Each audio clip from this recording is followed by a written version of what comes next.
Hi everyone, and welcome to Greece. Here we are at one of Betty's favorite places, Oh, yes. Victoria. Marv, I'm so intrigued with this place.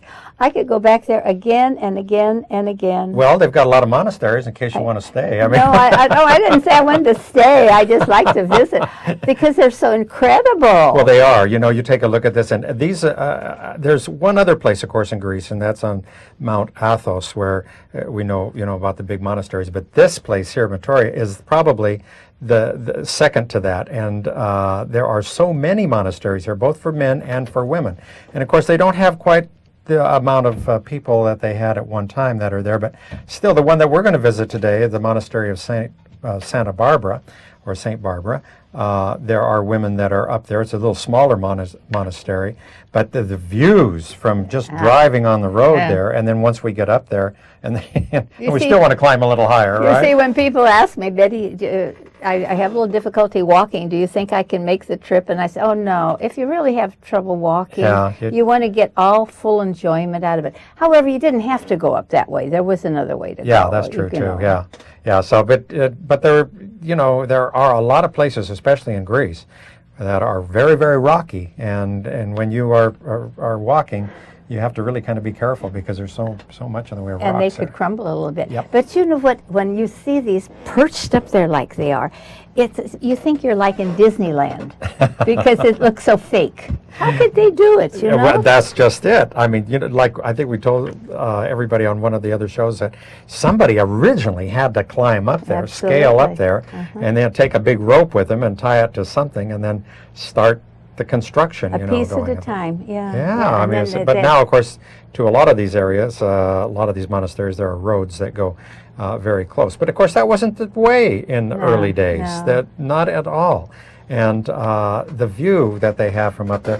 But that not only that, but these were fortifications too. And when Greece had so many problems with people invading back and forth, it was very difficult for the people to invade a monastery like that. Well, so these people are pretty secure. They couldn't get up there. I mean, yes, you they pull could. the rope up and that's it. Get the rope up and the heck with you, But the townspeople, though, of course, have always, through the centuries, been very good to the monasteries because they had to bring, foodstuffs and things for the monks and for the nuns that were in these monasteries. So they had their way of the little pulleys up there, and we saw, if you look closely, you'll still see the remains of some of those a little bit.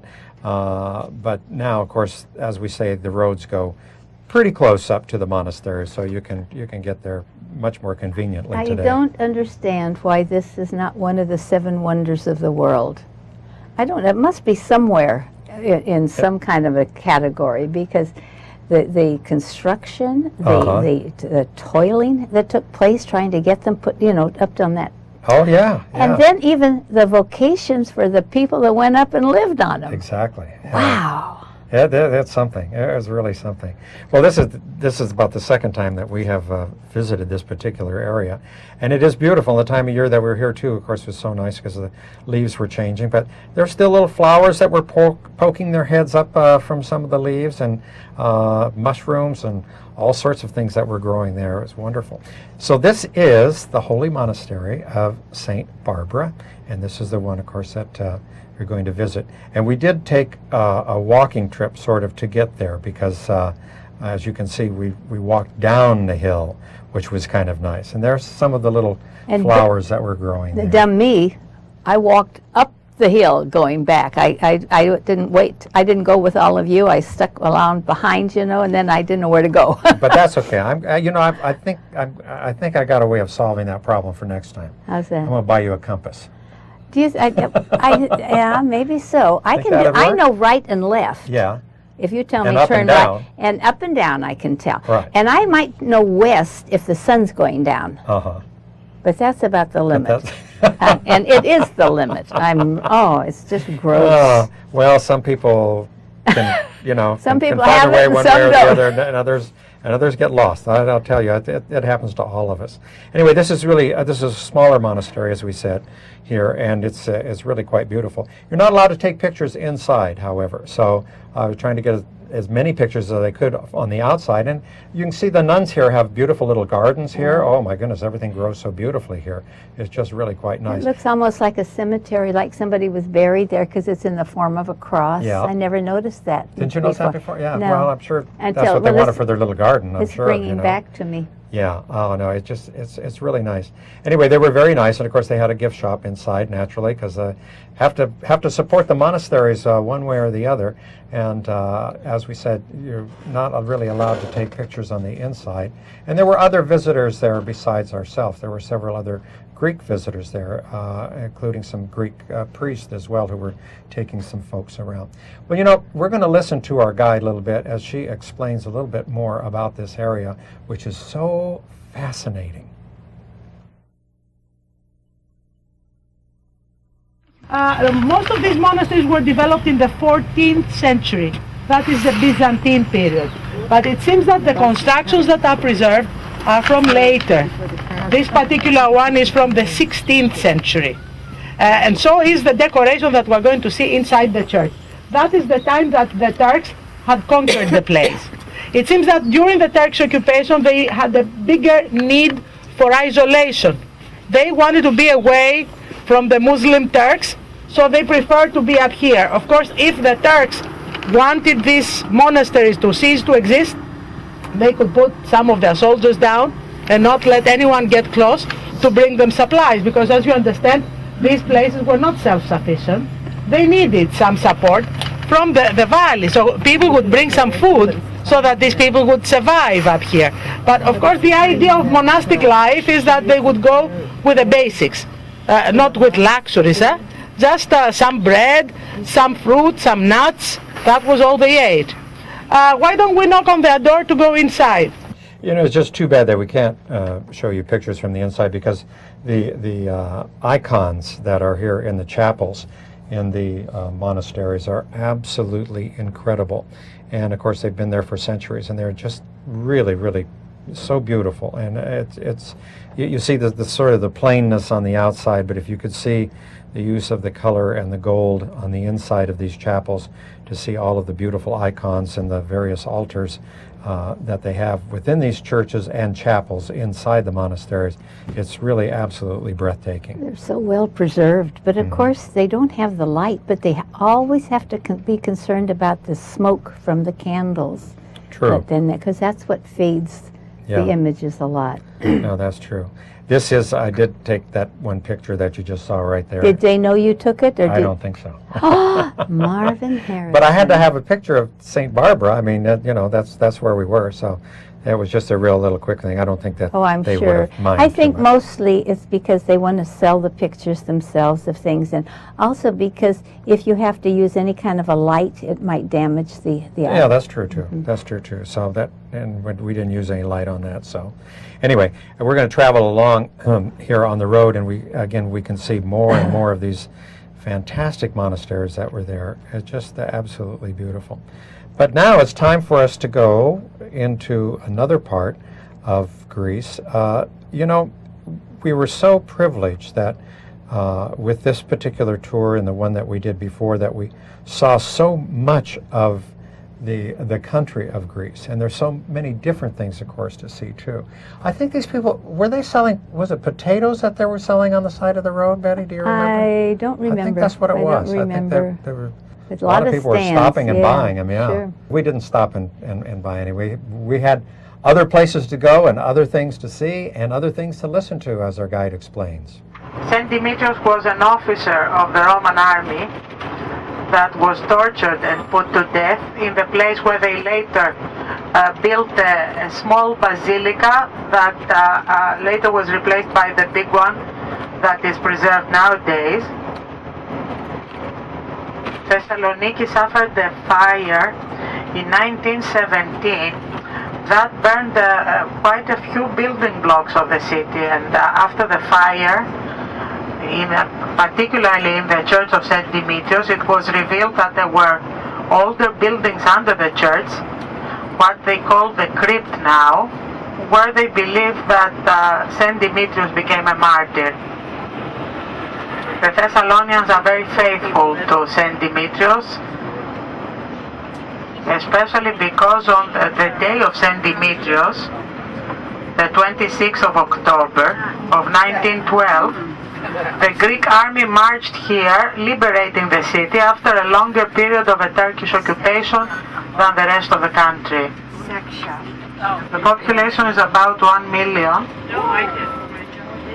It's a very spread out city, but there is quite a bit of order, we may say, about the center of the city, and it's the water that makes the order.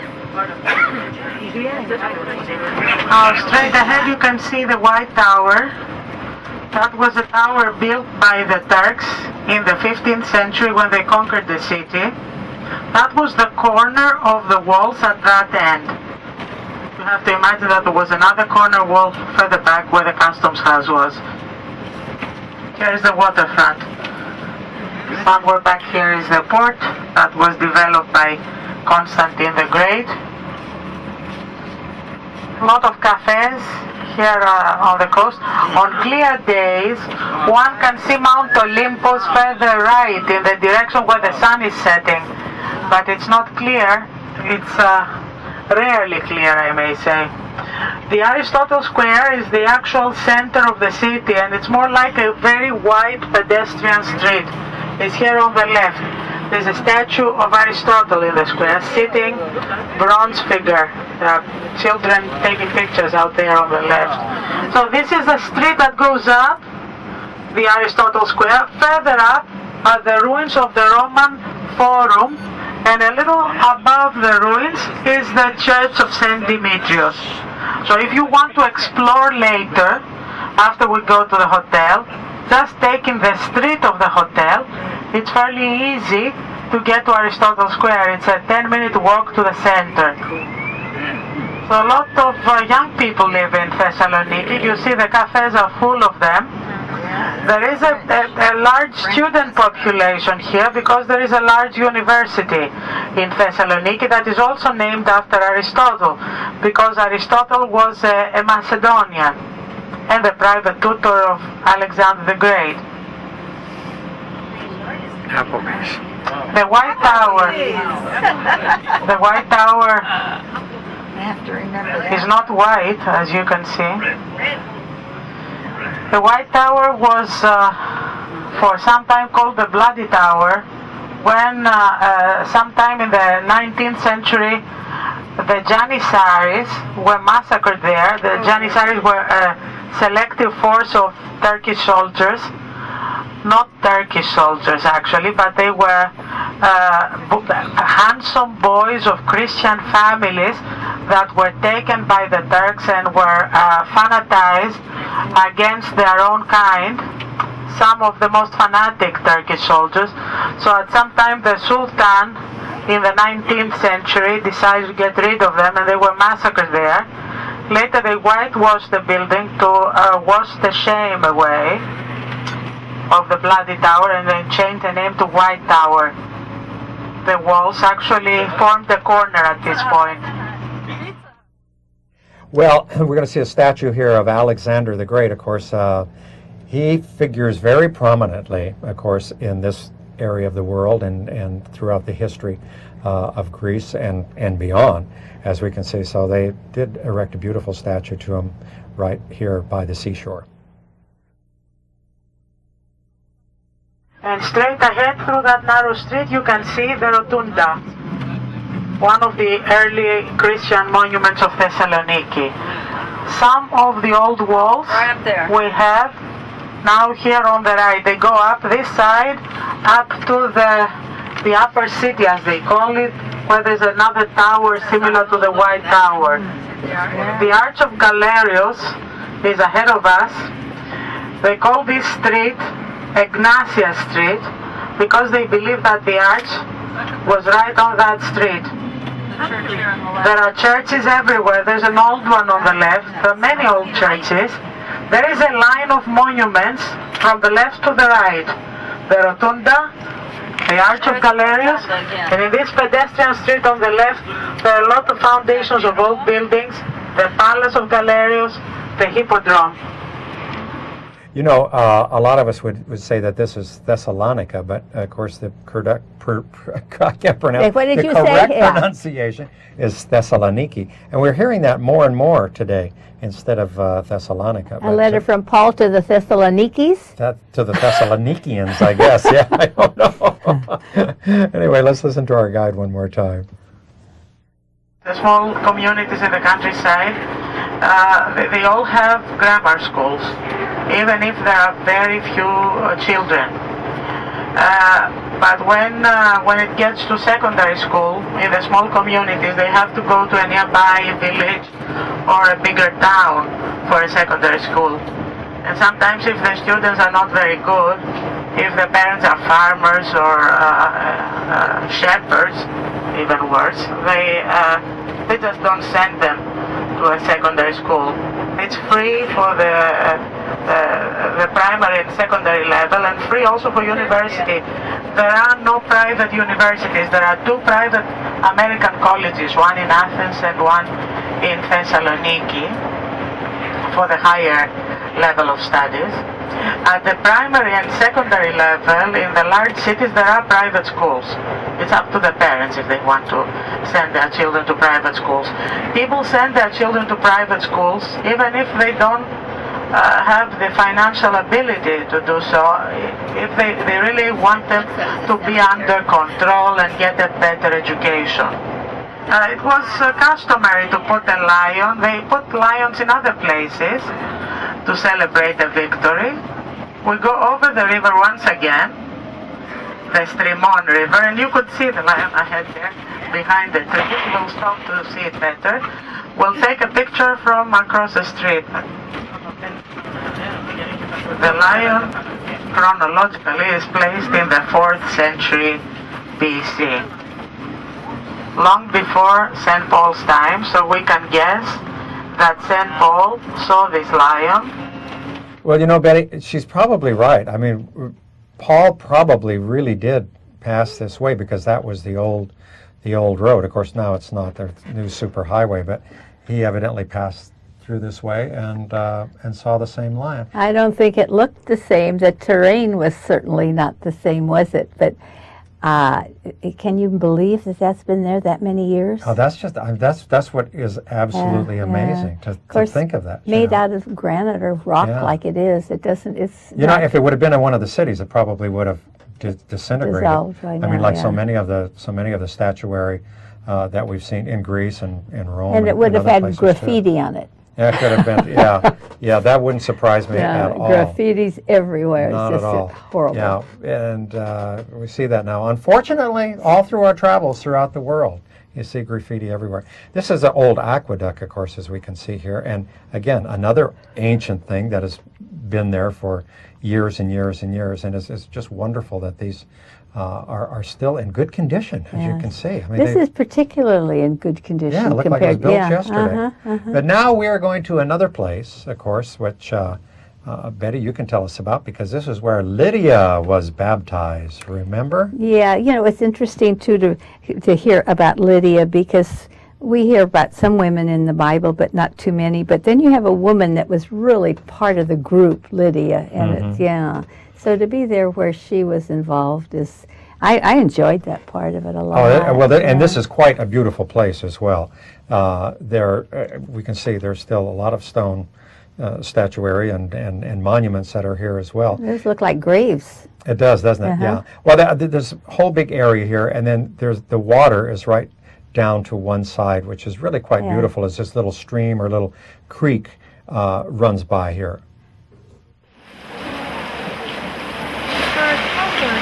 Lydia, a woman that was a worshiper of God, as we are informed from the text of the Acts of the Apostles. And she was a dealer of purple fabrics, and she came from Asia Minor, from the city of Thyatira. That was the first Christian to be baptized, and it was a woman. So she's honored in the area. St. Lydia, the baptistry, of course, is honored to her. But he had adventures after this, not only from the baptism of Lydia, but when he exorcised this slave girl that was bringing profit to her owners by giving prophecies, by speaking the future. She kept following St. Paul, saying that he preached the real God, and he just ordered the evil spirit to get out of her, and that of course made her masters unhappy. So they caused difficulties to St. Paul, and he was thrown in prison for practically no reason. We're going to see where they think that St. Paul's prison was later when we visit the other area. I suppose that is more or less the area where you're going to have your mass. That a very important battle for the Roman period was fought here, the Battle of Philippi. Caesar's assassins, Cassius and Brutus, that were the Republicans for the time, faced here the army of Mark Antony and Octavian Augustus. Octavian and Mark Antony defeated Cassius and Brutus, and that determined the change of Rome from a republic to an empire. So that was a very serious battle. After that, a few years later, in 31 BC, Mark Antony and Octavian fought each other on the west side of Greece, in Actium. Octavian alone, Mark Antony with Cleopatra. I don't know if you have seen that movie with Elizabeth Taylor. It's pretty accurate. Well, Cleopatra left Mark Antony all of a sudden. He lost the battle, and Octavian remained sole emperor. So after that, it's another period in the Roman history. It starts expanding. Just fascinating. You know, it's fascinating. I sometimes get a little confused. We're talking about the Greek period and the Roman period, and what happened at what particular time. You almost have to have a chronological order, you know, as you're going through all this to look at. But inside the baptistry here, this little chapel, which is a baptistry, there are beautiful, and I mean beautiful icons, as we can see Look here. at that, Lydia. Isn't that she gorgeous? lovely? Yeah. Beautiful, beautiful woman. This, you know, people come now today to have their children baptized here, and so it's not unusual to see, you know, a group of people, a baptismal party coming and using this place here where she was baptized. The mosaics, yes, they're breathtaking, aren't they? It's just like they were just done, because Right. they're just glitter with gold And this all was the- in that was, you know, the top of the dome? building is the dome that you can see right there. Yeah. There was so much to see here.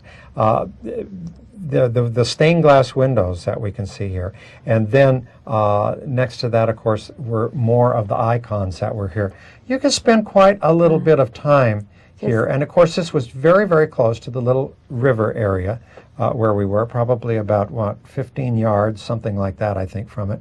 So you're in a beautiful setting, absolutely beautiful setting. This is a true pilgrimage. Yes. Truly a pilgrimage. How many people have that opportunity to relive the past like we've been able to do on our We've been trips? so fortunate Yes. in that we've been able to do that and to make the different pilgrimages to the different parts of the world. And of course, which is so joyful too, is that these places are still there, that they haven't been turned into museums, you know, or they haven't been, you know, totally off limits, as some governments have done over, you know, the past few hundred years. And we're just so privileged that we're able to go to these places, to enjoy these places. And of course, this more or less the footsteps of St. Paul that we've been doing on this trip to Greece. And when you listen to the letters that St. Paul wrote to the various Christian communities in the early days of the church, now it brings it to life to you, because you're right there. You're right there. Athenians, the Corinthians, the Thessalonians, yeah. And as you go now and read your Bible, it's you think, oh yeah, I saw that. I know exactly what we're reading about. No, I mean this was the great city that was here at one time too. Yeah. Of course, where Paul was in prison for a while, but we've gone back to this place a couple of times, and they continue to do work on the excavations of these places. It looks like you get so far and then it looks like they're stopped, but they don't, because you see off there in the distance there's a covered area and another, I think it was a synagogue that they had uncovered there, another church. Now of that's course, the prison, I think, up there. yeah, the where- people are going yeah, to take a look at it. Where Paul was. Yeah, this is what they believe was the little prison where Paul was. And we saw the one in Rome where he Right. was imprisoned. Exactly, Yes, so he had a rough time of it, didn't he? He That sure man. did. And look what he accomplished. I know, it's amazing. You think of how that nucleus spread Christianity throughout Right. the world. Well, you would think if there wasn't a St. Paul, where would the church have gone to? I mean, how would it have developed? It wouldn't. without- Well, Peter did his share. Right. So we had Peter and Paul to start the whole thing going, and to think that these men, with their faith and their courage, went out to convert people.